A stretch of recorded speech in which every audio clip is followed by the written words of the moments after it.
रत्नागिरी जिल्ह्यात कोसळणाऱ्या मुसळधार पावसामुळे दरडी कोसळण्याचं प्रमाण मोठ्या प्रमाणात वाढलं आहे, ज्यामुळे भूस्खलनाच्या घटनाही घडत आहेत। संगमेश्वर तालुक्यातील कुचांबे गावात अशीच गंभीर परिस्थिती निर्माण झाली आहे।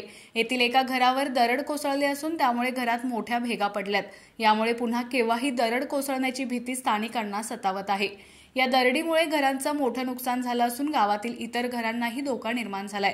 ग्रामस्थ महिपत विष्णू दुडे यांनी यावर चिंता व्यक्त केली आहे। या गंभीर धोक्यातून कायमची सुटका मिळवण्यासाठी आणि नागरिकांच्या सुरक्षिततेसाठी प्रशासनाने तातडीने संरक्षक भिंत बांधून द्यावी अशी मागणी ग्रामस्थांकडून जोर धरू लागली आहे।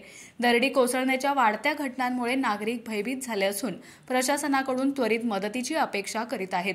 भूस्खलनाचा धोका कुचांबे कॉलनीला होत आहे। तुम्ही इथले रहिवासी आहात, काय सध्या परिस्थिती? नाही, परिस्थिती पाऊस अति जास्त झाल्यामुळे इथला जो दरडीचा जो भाग आहे, दोन घराच्या मध्ये जी मोठी एक दरड आहे, ती दरड हळूहळू खाली जोरात पाऊस झाल्यामुळे ती खाली निघून गेली। ती दरड दुसऱ्या खाली जे घर आहे त्या घरावर जाऊन ती बसलेली आहे।